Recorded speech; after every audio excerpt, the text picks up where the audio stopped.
Assalamualaikum warahmatullahi wabarakatuh. Alhamdulillahirobbilalamin. Asyhadu an la ilaha illallah wa asyhadu anna Muhammadar Rasulullah. Allahumma sholli ala sayyidina Muhammadin wa ala alihi wa sahbihi wasallam. Assalamualaikum warahmatullahi wabarakatuh. Bapak Ibu jemaah masjid dan ihsan yang berbahagia, kita ketemu lagi pada tahun 2012 ini. Mudah-mudahan ini awal, karena besok insyaallah ada juga Pak Kiai Lukman Hakim memulai program seri kajian kita bekam. Insyaallah pada libur besok ya Lukman Hakim akan memulai serial panjang untuk selama 1 tahun kita mengkaji daripada program. Dan hari ini ada tulis buku yang luar biasa, ada 3 buku. Paling tidak ada buku Misteri Laskar Imun dalam tubuh kita, mengenali bagaimana Allah menjaga dan menyembuhkan tubuh kita melalui sejumlah hormon mungkin dalam diri kita. Kemudian ini Misteri DNA Anak Saleh Anak Cerdas, juga dari Pak Tauhid Nur Azhar. Ini yang akan kita bicarakan. Dan ini DNA cantik, Unique is in my DNA. Rahasia hidup sehat, cantik, dan bahagia.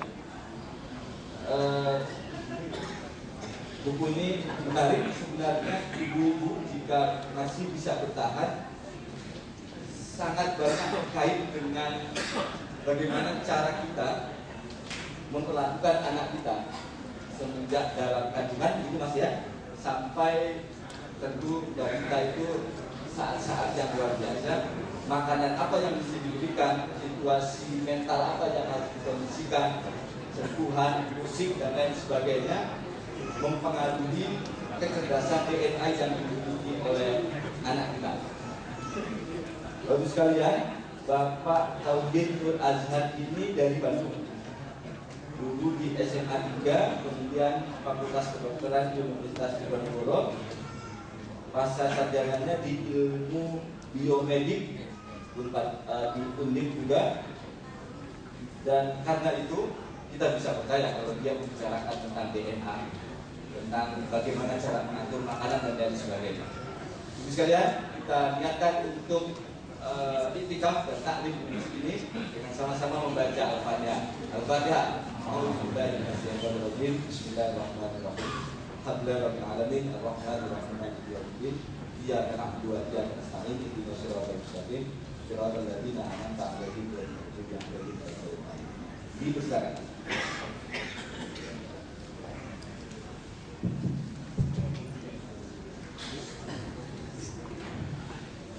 A'udzubillahiminasyaitonirrajim. Bismillahirrahmanirrahim.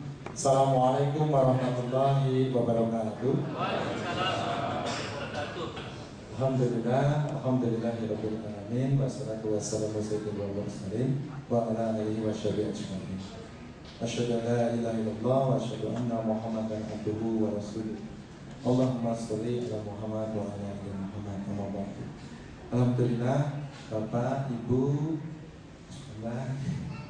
yang insyaallah dirahmati Allah, hari ini kita mendapat satu kesempatan yang sangat indah, karena kita bisa berdiskusi, karena kita bisa mempelajari tentang satu karunia Allah yang disebut dengan DNA. Banyak sekali saat ini orang yang mempelajari atau mencari hakikat dari sebuah proses yang disebut dengan berketurunan. Oh, ada orang yang punya bakat berbibit yang kita mengatakan sangat berbakat, talented itu, sehingga bisa jadi ini, jadi itu. Sementara ada orang-orang lain yang barangkali secara inferior mengatakan, duh, saya ini ternyata tidak dikaruniai bakat-bakat yang bisa membuat saya eksis atau menonjol. Ini sebetulnya adalah pengertian awal yang tidak begitu tepat. Jadi kalau saya boleh berbicara sedikit ini sebentar sambil menunggu presentasinya agak lambat karena laptopnya isinya udah terlalu banyak kayaknya, jadi DNA-nya agak kurang cepat. Bicara soal DNA, tapi DNA laptopnya sudah agak uzur. Nah, tentu Bapak dan Ibu mempertanyakan, Pak, kok sekarang ada beberapa penulis yang sangat terkenal, yang punya nama baik sebagai peneliti, bahkan tidak hanya dari Indonesia. Ada orang Jepang namanya Dr. Kazuo Murakami, itu bukunya juga sudah ditranslate ke dalam bahasa Indonesia, diterbitkan Indonesia kalau tidak salah. Itu juga The Miracle of DNA. Terus Pak Harun Yahya ada di Sigma, kalau tidak salah juga begitu, ada keajaiban penciptaan Allah lewat DNA. Lalu sekarang ada lagi Pak Jamil Azaini juga nulis DNA Sukses Mulia. Lalu Pak Renal Kasali merikut DNA sebuah perusahaan dari sudut pandang manajemen. Dari luar juga tidak kalah, begitu banyak tulisan-tulisan tentang DNA. Tapi sesungguhnya yang menjadi tanda tanya besar bagi kita bersama, apa sih yang sebenarnya dimaksud dengan DNA? Ada yang mengatakan inti, ada yang mengatakan itulah yang namanya kitab yang kemudian akan menghasilkan apa yang kelihatan pada saat ini yang kita bawa-bawa. Tapi kalau saya boleh sampaikan dalam bahasa yang mungkin agak sedikit lebih kompleks, DNA itu sebetulnya adalah sebuah molekul kecil sekali, bahkan tidak bisa dilihat dengan mata, harus menggunakan mikroskop, dan mikroskopnya pun nggak bisa mikroskop sembarangan. Kalau hanya menggunakan mikroskop cahaya, strukturnya nggak kelihatan, hanya terlihat seperti benang kusut yang bergulung-gulung, hanya seperti itu. Tapi kalau dengan mikroskop yang jauh lebih tajam, bisa melihat bahwa ternyata ada benang-benang halus, dan itu terdapatnya di dalam setiap sel di tubuh seorang manusia. Nah ini maka Allah mengatakan manusia itu kan diciptakan sempurna dalam bentuk yang indah dan dalam proporsi yang tepat. Takut kelaknat di sana fi ahsani taqwim. Nah, Pak, DNA itu di dalam sel, iya. Lalu sel kita itu berapa ya Pak kira-kira jumlahnya? Apakah bisa dihitung? Dikira-kira secara matematika biologis, alhamdulillah bisa Pak. Dalam 1 kilo berat tubuh Bapak, jadi bisa dikira-kira nih, itu juga sama. 1 kilo berat tubuh Ibu, 1 kilo berat tubuh Mas Bapak, dan saya, meskipun saya kelihatan kelebihan berat badan, itu terdapat kurang lebih 1 triliun sel. Itu per 1 kilo. Jadi kalau Bapak Ibu ada yang 80 kilo, itu berarti rakyatnya Pak, umatnya itu ada kurang lebih 80 triliun. Dan perkembangan pengetahuan, alhamdulillah saya itu kalau dilihat dari sejarah mempelajari DNA itu nggak sengaja. Memang jalan Allahnya begitu. Waktu selesai sekolah kedokteran dipaksa untuk S2, S3 di bidang biologi molekuler. Dulu dengar namanya aja nggak tahu biologi molekuler itu sebenarnya apa gitu. Ini loh Mas, ngomongin soal DNA sama, saya juga pelanggan ngomong DNA itu apa sih gitu. Gak apa-apa lah, alhamdulillah ada yang bayarin, mumpung bisa keluar negeri kan gitu Pak. Jadi akhirnya main berangkat aja, meskipun gak begitu paham. Ternyata Allah menunjukkan di sana, dari ilmu itu terus kemudian berkembang Pak. Kalau dulu orang mengatakan, oh iya, di dalam sel ada intinya, di dalam intinya terdapat seutas benang yang disebut dengan asam nukleat. Panjangnya Pak, DNA itu kira-kira berapa? Panjangnya itu dalam satu sel loh Pak, bukan seluruh tubuh. Itu kira-kira 3 meter. Padahal 1 kilo ada 1 triliun. Berarti kalau di jumlah jambleh, kata orang Sunda gitu ya, dalam 1 kilo saja itu panjang DNA kurang lebih 3 meter kali 1 triliun. Berarti ada 3 triliun meter, atau ya kurang lebih kalau dibagi 1000 untuk jadi kilometer gitu kan, berarti ada kurang lebih sekitar berapa itu? Iya, 3 miliar kilometer. Pak, kalau berat badan saya 50 kilo berapa Pak? Silahkan dikalikan. Berarti ada 150 triliun meter DNA kalau disambung-sambung. Kalau dijadikan kilometer berapa? 150 miliar kilometer.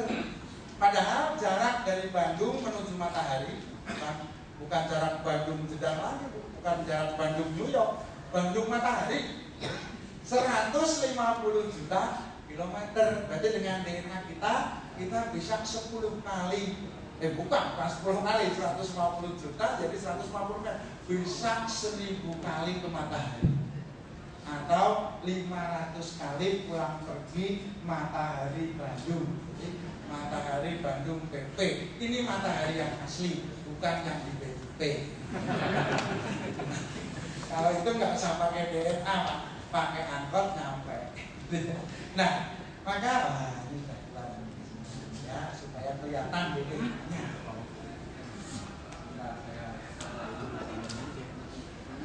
Nah, sambil menunggu, ini agak lewat, harus ditulis-tulis.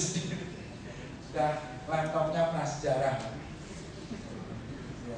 tapi juga punya sejarah karena gara-gara laptop ini kemudian ada seorang wanita yang dari mati. Enggak Pak, zaman saya nikah dulu malah belum ada laptop.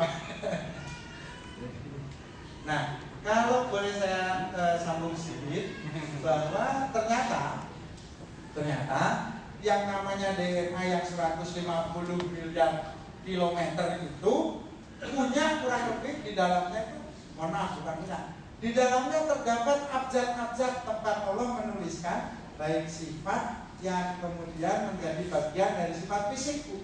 Misalnya putra ibu atau bapak kok ada rambutnya ikal, matanya biru, ada yang sejak lahir rambutnya tipis, nggak bisa tumbuh tebal kan gitu Pak ya. Terus kemudian kok wajahnya mirip sekali dengan bapaknya gitu ya, alhamdulillah itu kan berarti benar anaknya.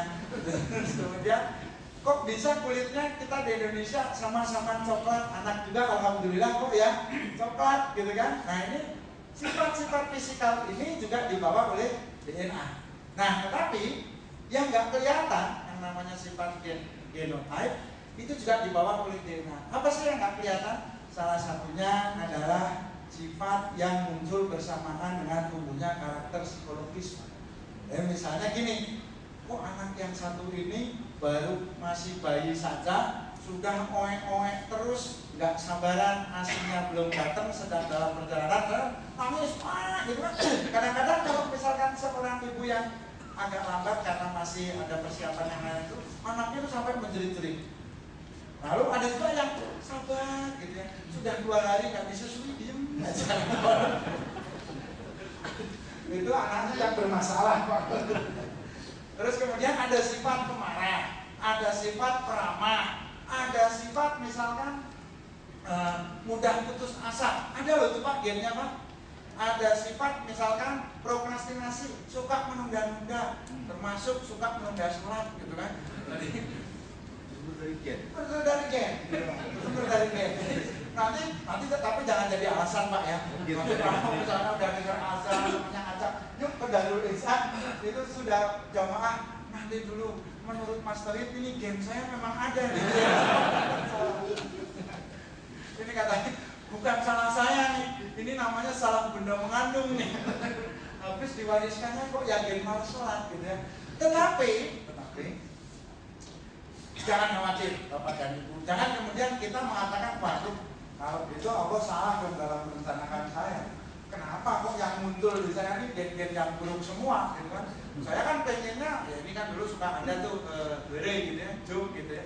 Misalnya gini, wah andaikan dulu kan bintang film terkenal cantik itu Marilyn Monroe. Seandainya Marilyn Monroe nikah sama Einstein kan luar biasa gitu kan. Wajahnya nurun dari Marilyn Monroe, ganteng, cantik, otaknya turun dari Einstein, cerdas, jenius. Itu kalau formulanya benar. Kalau formulanya kebalik, ya berantakannya kayak Einstein, gitu ya. Terus nggak bisa mikir kayak Ibu Marilyn, kan itu malu-malu. Jangan, ibu-ibu jangan tersinggung ya. Karena kalau menurut ilmu DNA, ternyata otak wanita itu lebih canggih daripada otak pria.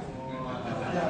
Jadi jangan tersinggung dulu. Waduh Pak, Marilyn Monroe kan perwakilan wanita nih, kok dikatakan IQ-nya rendah, itu hanya salah satu contoh yang kurang pas gitu. Tapi kalau yang sebenarnya menurut ilmu DNA dan otak wanita itu canggih Pak. Saking canggihnya begitu banyak yang dipikirkan sehingga nggak bisa ngambil keputusan. Itu makanya perlu imam, gitu kan ya, perlu imam gitu untuk mengambil keputusan. Jadi begini Pak, saya ingin ya ini agak intermezzo nih, agak belok dikit gitu ya.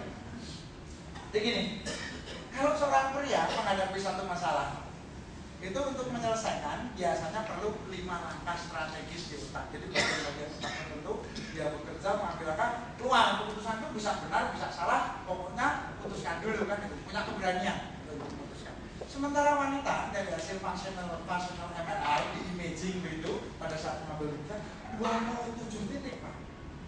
Jadi banyak sekali Pak. Beli kangkung saja kan yang dipikirkan mertuanya suka apa enggak, gitu kan? Anaknya ada 5, satu suka pedas, satu enggak pedas, satu suka manis. Resepnya apa nih supaya yang ada pedasnya dikit, ada manisnya, ada asin, ada asam, nano kan gitu ya? Itu 27 detik. Maka ketika menghadapi persoalan memerlukan waktu untuk sampai pada sebuah kesimpulan, tapi komprehensif, ya kan? Komprehensif. Ungkapkan Bu, maka kalau melihat anak evaluasi bahwa anak itu misalkan tadi ada kendala di dalam pendidikan, kalau bapak gampang sekali pindahkan aja sekolahnya, gak bener tuh gurunya, kan gitu. Ngomong ibunya pinter, bapaknya cerdas, anaknya gak naik kelas, salah sekolahnya. Kalau itu tidak, diteliti dulu, dianalisis dengan baik. Anak kita tuh dibesarkan di lingkungan yang salah kok Pak, gitu. Dia dimanjakan, gitu kan? Dia mendapatkan berbagai fasilitas, gini. Bapak juga nggak pernah menyentuh dia, nggak pernah ngomong sama dia, gitu kan? Ibu juga alhamdulillah sibuk. Jadi kalau dia gagal kan, sebetulnya multifaktorial, gitu kan? Nah, kok udah setengah jam nggak jalan? Saya salah. Banyak jawabannya masalah ini. Kalau tadi masih dimaklumi Pak. Tapi kan harus seperti orang tua yang baik itu harus berkata-kata yang baik kan, kaulan sadidan. Ayo Mas, kita presentasinya udah gitu nggak ketemu lagi. Ini presentasinya kebanyakan.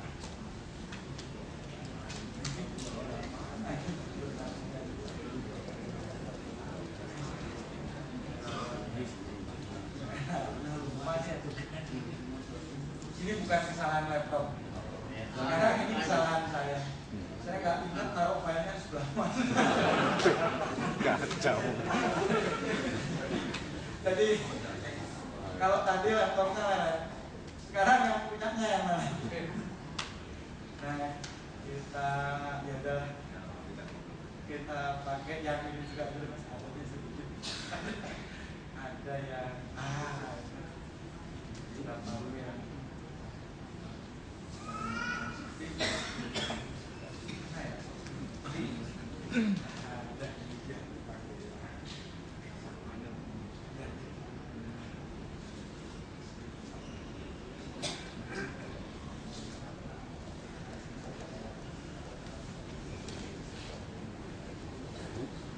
baik, kita lanjutkan sedikit bapak-bapak dan boleh supaya DNA tuh kan tadinya ada DNA anak soleh, misteri Laskar Limun, DNA cantik ini bapak-bapak dilarang baca Pak. Nanti kalau bapak baca hatam menghayati cantik. Jadi sorry, ini bisa bacakan. Tahu cantik. Kan ada. Wah ini.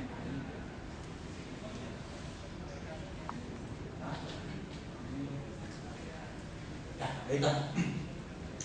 Maka kalau saya ingin memperlihatkan diri DNA jalan itu tidak jalan. Ya, baiklah, sambil nunggu kita ini biasa dia bekerja kalau diklik sekarang 30 menit kemudian baru muncul. Ini opening saja. Tapi intinya begini Pak, DNA itu kurang lebih terdiri dari, nah ini waktu saya di Gorontalo, maaf, harusnya sekarang sudah di Bandung. Itu kurang lebih terdiri dari 300 miliar abjad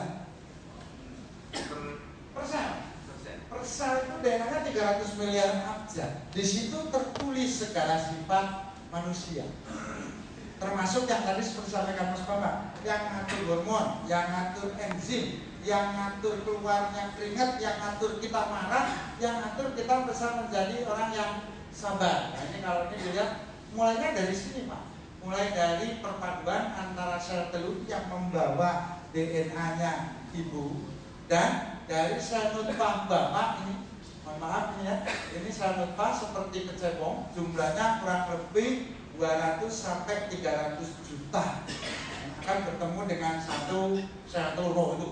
Jualannya punya tidak punya orientasi, tapi ada satu yang kemudian punya kemampuan leadership tinggi, dia bisa unggul dan dia punya moto, gitu. Ku tahu yang ku mau, gitu. Dia jalannya lurus. Nah, ini waktu masih di dalam, ini Pak, ini sudah banyak yang kalah. Nah ini satu nih Pak, yang tadi nih Pak. Nah ini yang, balapan Pak, ternyata ada yang gironya, yang azamnya lebih kuat, jadi dia unggul. Nah yang juara 2 itu nanti mensupport yang menjadi juara 1. Jadi subhanallah, kompetisi di dalam tubuh itu tidak ada kalah, tidak ada menang.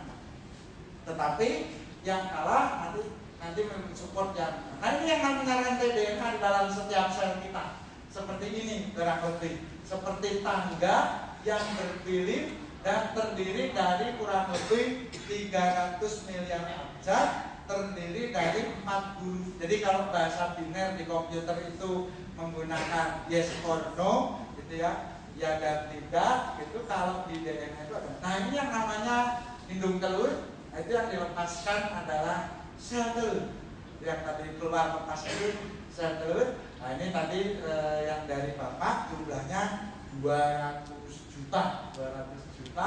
Itu yang 199 juta itu tadi karena kurang orientasi, uyap sana sini bertabrakan, akhirnya tertepikan, lalu dia menjadi protein yang diserap oleh saluran reproduksi seorang ibu. Jadi nggak ada yang kalah kok. Jadi semuanya diserap, proteinnya dipakai. Nah ini matinya di perjalanan ini. Nah ini namanya dinding sel ketika masuk ke dalam saluran reproduksi seorang wanita. Jadi alhamdulillah Allah itu udah lengkap banget tuh Pak penciptaan kita. Nah ada asamnya, maka kuman tidak bisa hidup di sana. Sperma juga atau sel nutfah juga nggak bisa hidup di sana kalau terlalu lama. Maka dia harus memenangkan pertarungan dan sampai ke atas. Nah ini yang ini agak kurang jelas sedikit ya, tapi ini seperti sel, seperti saluran. Ada bulu-bulu halus. Jadi begitu sel nutfah bapak itu masuk, sama bulu-bulu halusnya ditarik. Silahkan, ahlan wa sahlan, selamat datang, welcome, gitu kan, tarik. Nah, ini masih ada nih kelompok-kelompok. Nah, mutiaranya manusia, sel telur seorang wanita yang indah sekali, kayak mutiara, kayak permata, gitu. Nah ini tuh indah sekali.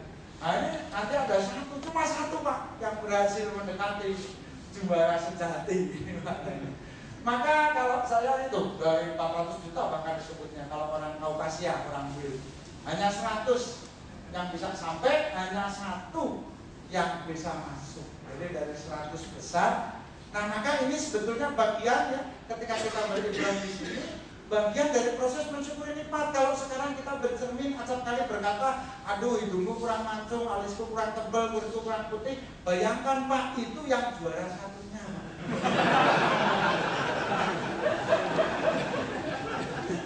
Kalau yang berhasil nerobos masuk yang ranking ke 400 juta gitu Pak ya, itemnya kayak apa gitu.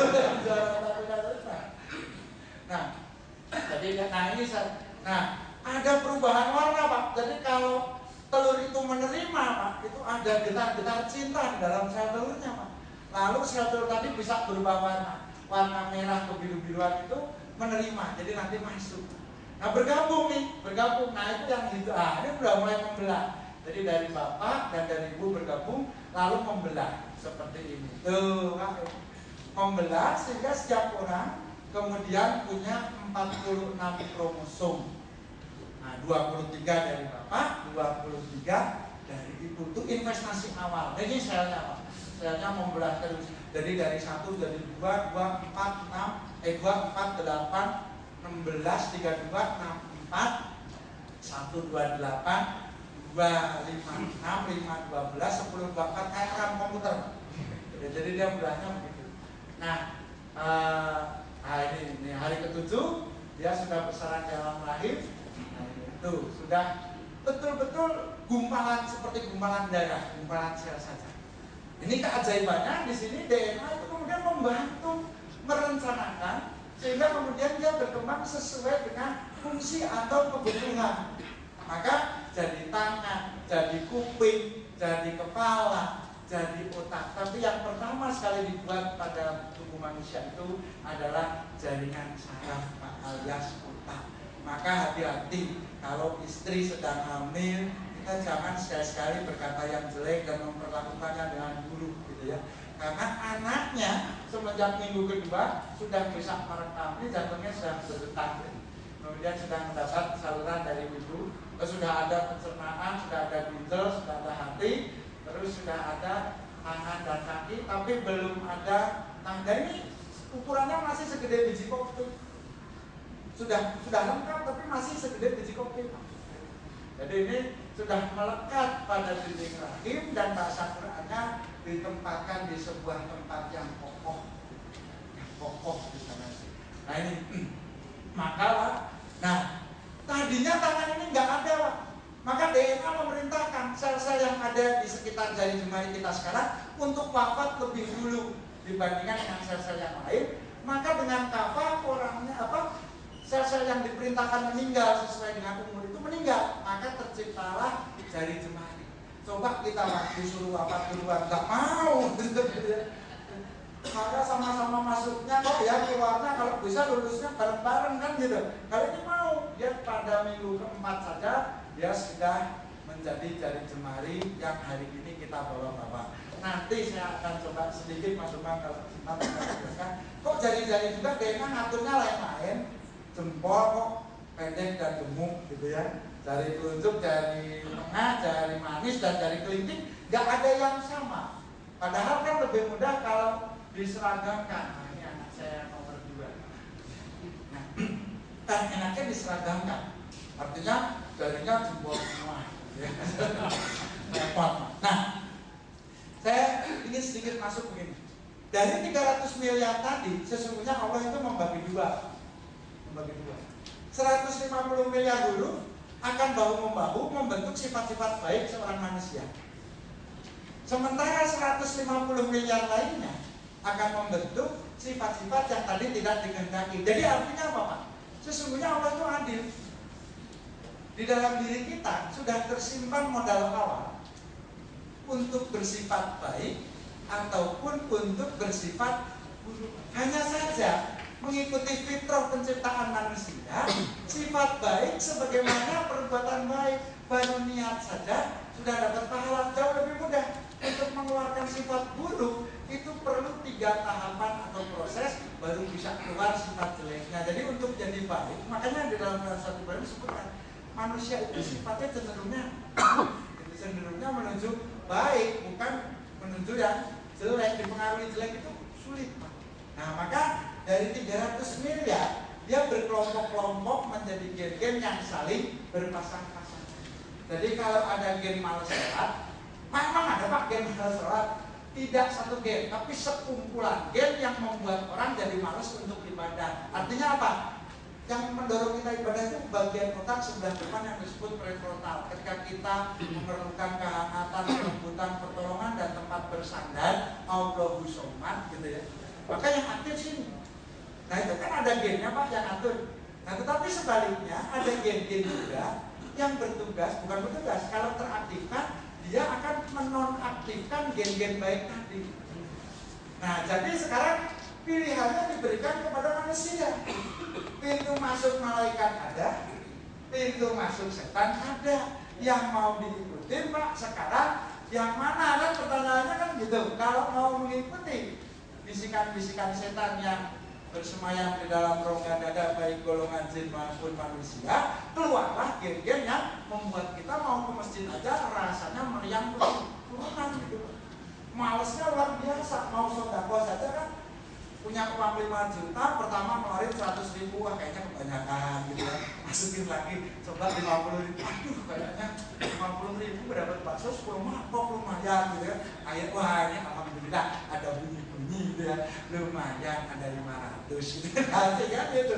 Itu sebetulnya sudah terjadi switching ya. Dari semula yang punya niat baik, yang keluarnya adalah gen baik, sampai eksekusinya keluarnya adalah gen-gen yang bersifat berubah. Sekarang gimana Pak supaya gen-gen baik itu bisa unggul? Tadi potensi dasarnya sudah bisa dikatakan unggul, tapi bagaimana mempertahankan keunggulan? Tentu harus ada sirkuitisasi namanya.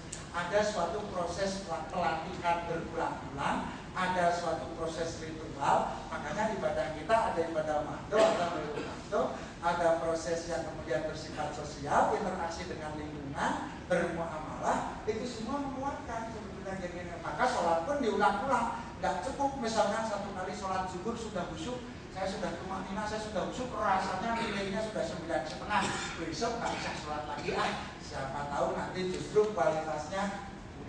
Nah maka gen itu kurang lebih seperti itu. Nah sekarang begini, Mak, apakah tadi Bapak dan Ibu nyumbang DNA itu sama kuat? Nah, dari tadi kan ibu-ibu termarginalkan, disebutkan meskipun cerdas berpikirnya banyak, sehingga kalau marah juga ingatnya lebih banyak loh Mas. Ya, kalau kita marah sama seseorang satu topik misalnya, kalau ibu dari topik tersebut bisa berkembang menjadi 7 bab, karena ternyata dulu juga minjem sendal jepit celana itu balikan sebelah, itu karena tadi bekerjanya begitu banyak sekali. Lalu di sistem amigdalanya nanti ada beda, bapak pakai kiri, ibu pakai kanan. Kalau kanan itu nanti unsur yang membahayakan keluarga dan anak itu direkam sebagai bagian dari perlindungan masyarakat dan anak. Kalau bapak itu cepat melupakan trauma. Jadi misalnya pernah naik sepeda motor masuk got gitu ya, ya besoknya sudah naik motor lagi dan masuk got lagi.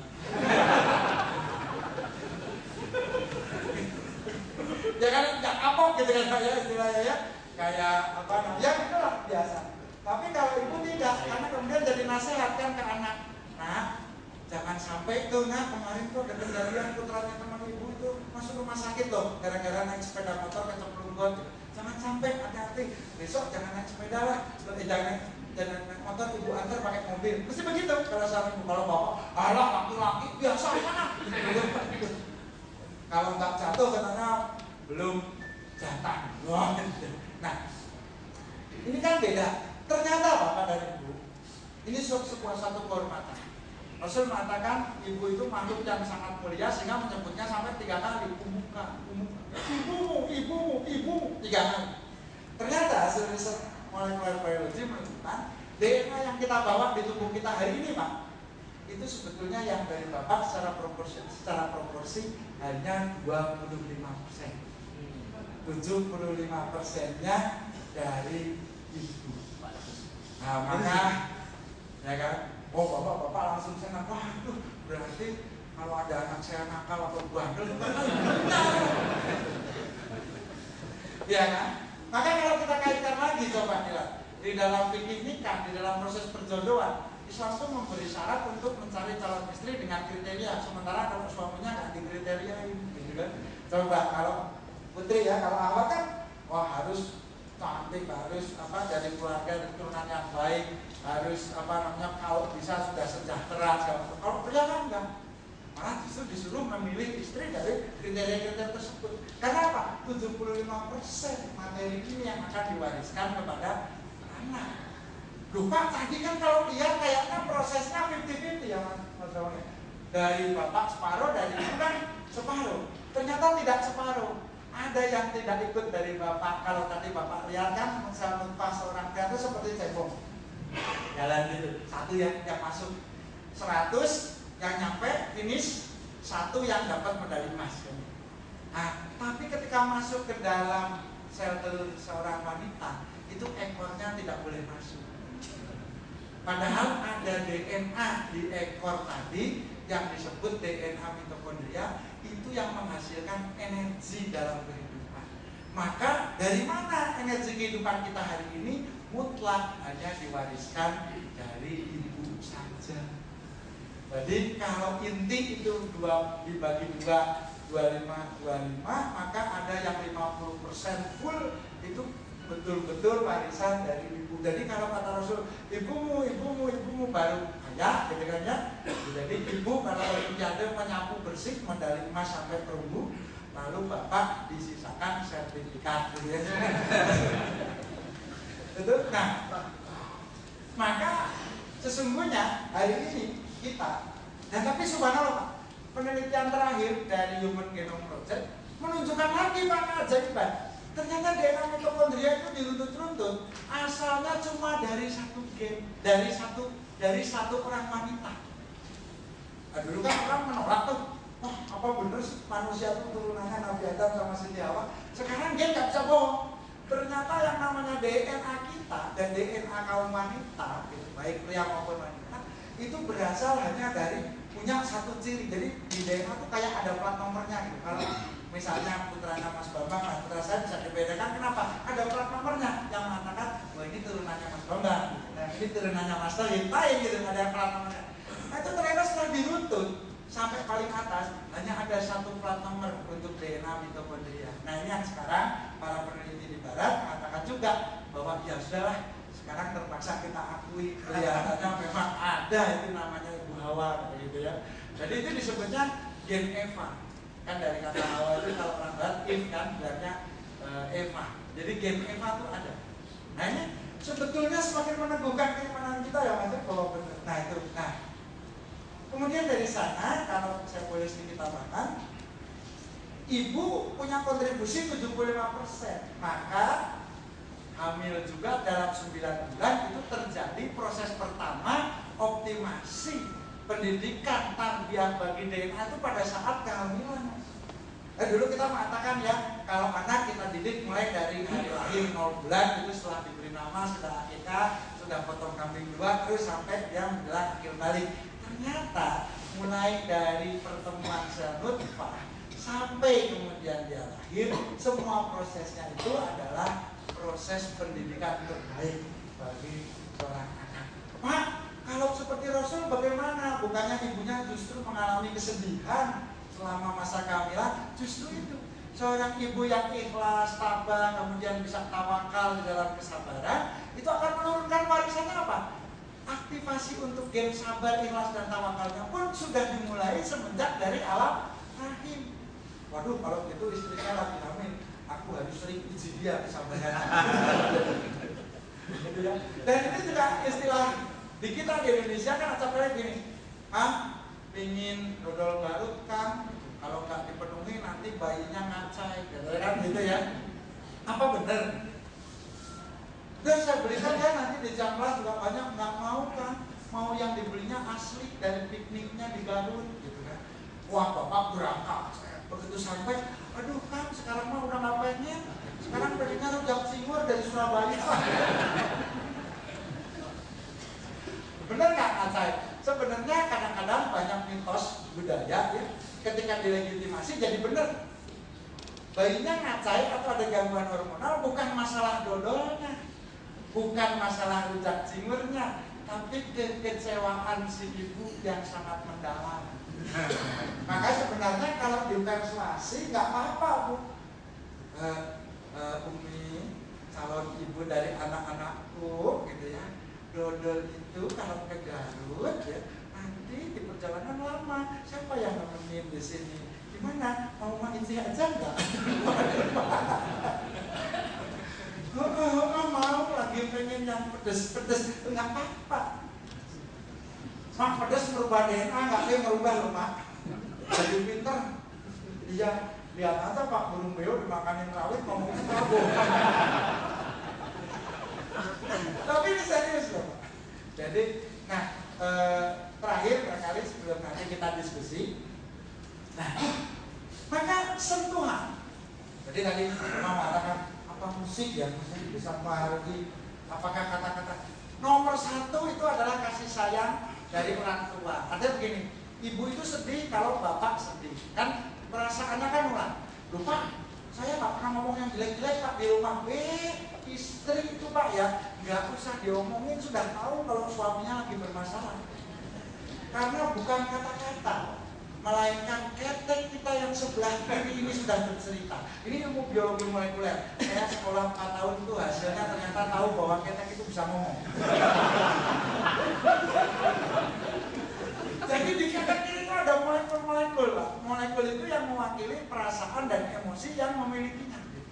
Jadi kalau kita lagi sedih, muka bisa dipasang kayak aktor sinetron selalu tersenyum gitu kan. Enggak ada apa-apa Bu, semuanya everything is okay, everything is gonna be alright, kan gitu ya. Maafi Mas Kiwa, nggak ada masalah, gitu ya.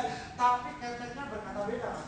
Jadi ketika istri mengatakan, tapi kok perasaanku nggak enak, nah ini nggak bisa bohong Pak. Penelitiannya dilakukan di Rotterdam, di Nijmegen atau di Rotterdam. Ibunya di pasangan yang sudah 25 tahun menikah dipisah. Bapaknya suruh lari keliling lapangan menggunakan baju kaos putih, tidak pakai tulisan apa-apa, tidak ada ciri apa-apa. Ibunya minum-minum teh. Kaos begitu keringetan, kaos dibui sambil tumpuk gitu, nggak ada ukuran XML, nggak ada nama, nggak ada apa. Para ibu yang 50 orang tadi kan ini 100 orang, 150 pasangan. Disuruh nyari kaos suaminya masing-masing. Itu 3 kali diulang bener terus. Coba dari mana coba tahunya kan? Padahal kan misalnya sudah nggak tahu tuh kaosnya modelnya sama, warnanya sama, tidak ada ciri. Nah cirinya itu tidak kasat mata. Nah maka saran saya, bapak juga kalau penuh cinta, ibu juga sedang galau, kata anak sekarang gitu ya. Aduh lagi gundah, lagi galau gitu ya. Apa namanya sedih, cemas gitu. Silahkan ibu bisa bersender atau apa dipeluk itu di ketek sebelah. Kanan ada juga sih, tapi kiri itu kekuatan intensitas molekulnya lebih kuat karena lebih dekat dengan jantung. Itu sederhananya kan begitu ya Mas. Itu bisa Mas. Jadi kalau misalnya sudah manyun, sudah cemberut gitu, lagi PMS, ya premenstrual syndrome, itu kan kadang-kadang biasanya bapak-bapak menghindar. Ini di rumah lagi ada macan.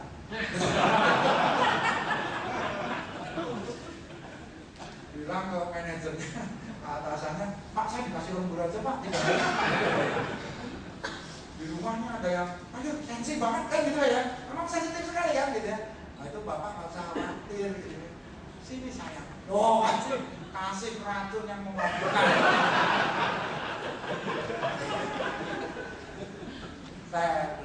Karena DNA cinta itu mulai lewat sini loh, subhanallah ya Allah itu metode komunikasi kan itu nggak cuma lewat kata-kata gitu. Nah jadi sentuhan, belayan, musik, Pak musik gimana? Bener nggak pada anak gitu? Ya kalau ibunya menyukai, loh sekarang ini, Pak saya daripada musik klasik kok lebih senang dengan murotal, ya jangan dihalangi. Justru ketika ibu senang, ngaji senang, aduh subhanallah dengar Imam Sudais ini kok hati menjadi tenang gitu ya, karena bacaannya subhanallah enak sekali gitu ya. Itu keluar endorfinnya, endogenous morfin di otaknya. Morfin yang dicari-cari orang ke bandar narkoba itu ada di dalam diri kita.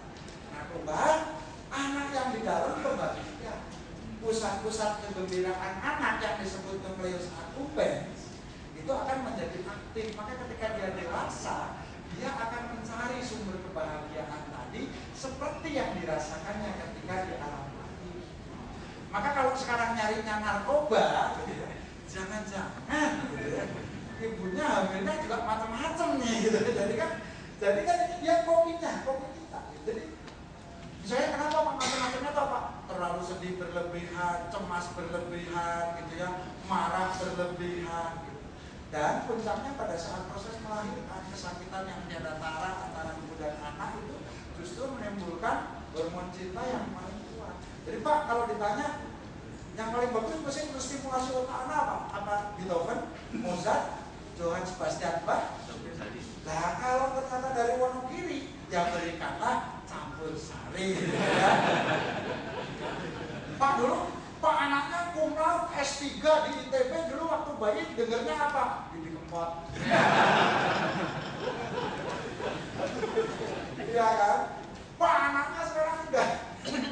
di Kumul Puro di Mekah sana, dengernya wah dari kecil udah dengar sudah nyusul ke sana kan, ke Mekah gitu.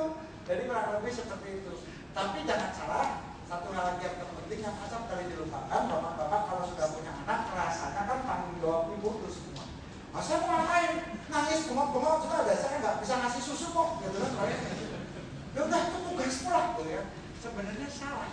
Sentuhan dari ayah belajar tuh, maka Rasul itu senang sekali membelai kepala anak yatim, gendong, nyiumin pipi sampai orang Baduy protes.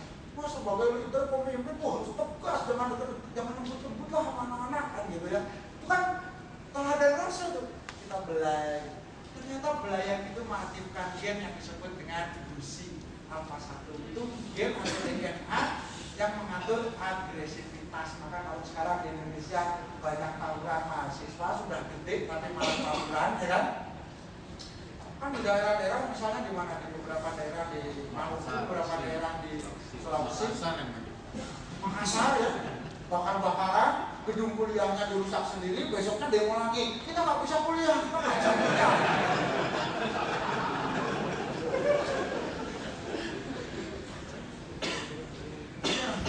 Bangkunya udah dibakar orang, yang bakar siapa? Ya saya sih kemarin. Nah, jadi seperti itu. Jadi sentuhan saja. Saya disentuh begini. Nah kalau saya pinter-pinter gini kan Mas Bambang makin santai kan ya.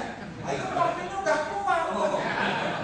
Jadi nggak perlu cari bandar narkoba. Nah DNA gusi alfa 1 itu keluar. Maka kalau mau meningkatkan morfin itu DNA. Morfin itu pakai DNA. Mau meningkatkan DNA morfin itu ada cara sesuai sakti, ada cara yang tidak melanggar sakti, dan ada cara yang memang maksiat.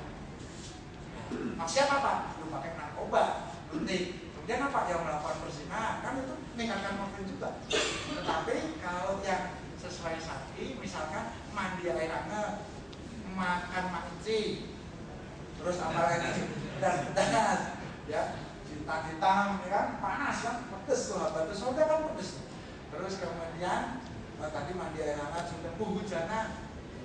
Kita kan udah jarang menikmati hujan kan, kalau hujan kita sembunyi. Padahal kalau kena air hujan kita gembira gitu ya. Itu di sana subhanallah itu naik loh morfinnya.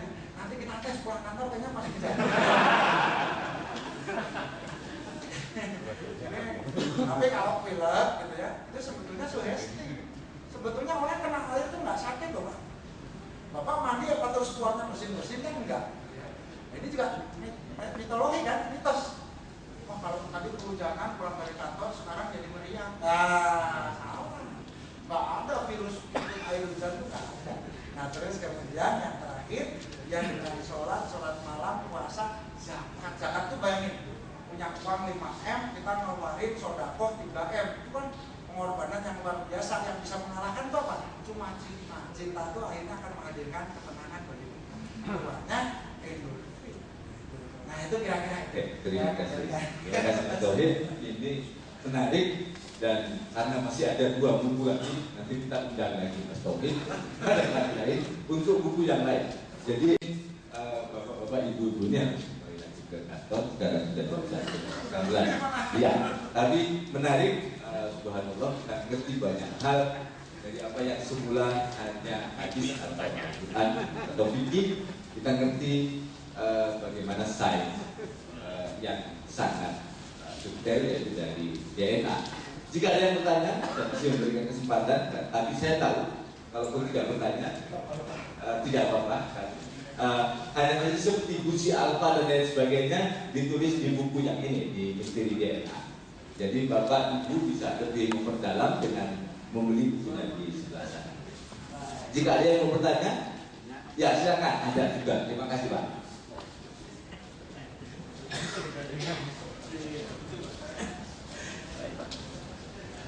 Assalamualaikum warahmatullahi wabarakatuh. Waalaikumsalam. Saya ingin tanyakan Pak, apakah memungkinkan plat-plat nomor pada DNA itu dirubah sedikit sehingga tulisannya lebih bagus gitu? Oh iya. Lebih bagus. Terima kasih. Assalamualaikum warahmatullahi wabarakatuh. Waalaikumsalam warahmatullahi wabarakatuh. Jadi begini Pak, plat itu hanya sebagai fungsi identifikasi, tidak menentukan bagus tidaknya. Jadi misalnya putranya Mas Bambang dengan putra saya supaya kelihatan siapa orang tuanya. Tapi untuk menentukan bagus tidaknya keluarnya sebenarnya sederhana. Bapak, saya, ibu-ibu yang alhamdulillah hadir di sini, teman-teman kita yang ada di seluruh dunia, itu sebetulnya dengan secara adil Allah udah karuniakan sama bagusnya. Sekaligus punya potensi untuk menjadi juga ada jeleknya. Jadi gitu, sama Pak. Pak, apakah saya dengan tahanan narkoba di Polrestabes Bandung itu sebetulnya DNA-nya sama? Sama. Tapi karena proses perjalanan hidup, pendidikan, stimulus, paksaan kadang-kadang, sehingga yang jadi narapidana tersebut itu teraktifkan DNA jahatnya. Makanya dengan disentuh, coba lihat, para pecandu narkoba itu masuk pesantren Suryalayanya Abah Anom di Tasik dengan metode zikir, dengan metode sholat malam. Setelah sekian bulan kan sudah lepas ketergantungannya. Artinya apa? Bisa berubah. Artinya apa? Dia punya modal untuk jadi baik. Kalau DNA baiknya sudah terhapus, Pak, waduh nggak mungkin. Makanya Pak, di dalam Islam itu konsep taubatan nasuha itu terbuka sampai usia berapa saja, mulai dari usia berapa sampai menjelang wafat saja masih bisa diterima. Karena apa? Modal untuk jadi baiknya itu ada terbawa oleh kita. Justru sekarang yang mungkin harus kita teliti lebih dalam, bagaimana sih ngaktifin bagian-bagian yang baik. Kan? Sebenarnya paling sederhana melakukan ibadah dengan apa? Hanya begini. Sekarang DNA itu diatur oleh otak. Nah sekarang kualitas ibadah kita kan berkorelasi dengan pemahaman dan penghayatan kita. Kalau kita sampai di tataran spiritual, maka keselamatan juga masih jauh. Padahal yang namanya sabar dan sholat potensi keselamatan kan begitu. Tapi kita hanya ritual, tidak mendalami setiap kalimat, setiap gerakan, setiap makna filosofi dari sana. Itu kan nggak masuk. Sekedar pokoknya 5 menit saya luangkan waktu. Ya kayak senam aerobik aja gitu. Selesai. Zakat cuma yaudah 2,5% lah, nggak tahu lah mau apa, nggak tahu, pokoknya selesai kewajiban. Sudah bagus. Tetapi ketika kita gali lebih mendalam, nah ini yang sebetulnya perlu dibuat ya sebuah panduan antara bagaimana mengoptimasi ibadah kita supaya memang berkorelasi dengan pengekspresian semua potensi baik secara hayati ataupun secara keseharian ataupun secara akliyah yang ada di tubuh kita sehingga menjadi keunggulan potensi ruhiah kan itu yang belum sejak kecil gitu. Nah, Pak, saya nggak pernah sholat gitu dari kecilnya gitu. Tapi pas umur 27 kok ada teman-teman dari lingkungan gitu ya yang mendorong menuju ke arah apa terlambat nggak? Nggak ada kan, nggak terlambat. Tapi memang beda seperti dikatakan teman-teman. Mengaktifasi yang memang masih mudah disentuh dengan yang sudah berkarat tertumpuk tertutup sehingga kata orang Belanda kokoh ini keras kepala diomongin berulang-ulang nggak ngerti juga bukannya dia nggak ngerti. Khalid bin Walid 180 derajat ketika perang Uhud memimpin nomor 1 sehingga pasukan muslim terlempar ya. Nggak berapa lama hitungan bulan balik kan datang ke Madinah. Saya ingin mengucapkan kalimat syahadat. Itu DNA baiknya kan ada sebetulnya. Terbuka dan setelah itu tidak bisa balik lagi ke jelek. Jadi hebatnya DNA baik itu Pak, kalau sudah muncul persisten, ada yang namanya faktor promotor, ada yang namanya faktor transkripsasi yang menjaga supaya dia tetap diaktifkan. Maka kalau orang misalkan melanggar kayak ini, tubuh kita itu sebetulnya mengelola gula dengan baik, tapi kita terus-menerus overdosis, akhirnya kan kencing manis. Nah itu DNA insulinnya kemana? Padahal kan dia ada gitu ya. Nah, dia itu selama ini dimarginalkan, ditimpain terus dengan gula terus, sehingga akhirnya dia punya pendapat baru bahwa oh ini saya nggak dibutuhkan lagi, saya mengajukan pendi gitu Pak. Akhirnya orangnya apa? Payah orangnya Pak. Jadi pabrik gula kan gitu. Jadi makanya treatment pertamanya pada orang ini mulai sederhana, nggak usah obat dulu Mas, coba makanya diatur olahraganya, ibadahnya, jangan stres, nggak usah pakai obat, sudah tertata. kenapa? Daerahnya masih mau diajak ujung gitu. Kita baikkan lagi.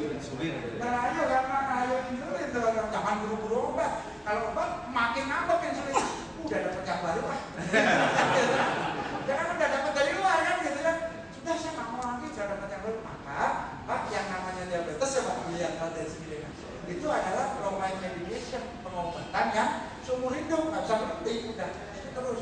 Hipertensi juga gitu. Pembuluh darah belum sempat kita kasih kesempatan untuk bertobat dan insaf gitu. Kita udah memasukkan dari luar untuk menurunin tensi. Akibatnya apa? Dia kalau nggak pakai dari luar udah nggak mau lagi. Udah dapet yang baru, udah ada yang sakit. Saya mah kuno, gitu kan? Saya mah nggak mau pakai, udah bundung lah. Gitu, gitu. Jadi sebetulnya cara mengaktifkannya. Jadi setiap orang itu saya yakin dan setiap guru, setiap ustadz, insya Allah mestinya yakin bahwa setiap orang itu tadi potensi dasarnya Tuhan pasti berkecenderungan baik dan ada. Kecuali ada beberapa kasus. Kasus itu misalnya orang yang kecelakaan kena paku besi di kepala, ini asket. Pas kena bagian yang atur kebaikan. Nah itu kan dia nggak akan dihisap lagi Pak, karena memang nggak rusak otaknya ini, makanya di Quran juga disebutkan orang yang wajib sholat dengan syarat dan orang yang waras yang sadar kalau dia udah hilang ingatan nggak dihisap lagi. Dia jahat juga dia nggak tahu kalau jahat gitu kan. Itu rusak memang, kepotong tuh sudah kena pakunya pas di sini. Tapi sebaliknya di Tibet ada yang dimasukin paku kecil gitu pakunya ke dalam, kena di yang namanya di pinealis. Itu dia jadi punya extrasensory perception, bisa tahu orang tuh niatnya nggak bagus. Ya tetapi ini sebetulnya sudah pernah kita lalui waktu bayi, mata kita belum jelas, tangan kita belum buka, kita sudah bisa tahu suasana hati orang tua. Ya, itu sama di titik yang sama. Tapi Allah membuat kita semakin dewasa, dikasih mata, dikasih telinga, sesungguhnya yang normal-normal dan wajar-wajar sajalah yang kita pakai saat ini, gitu kan?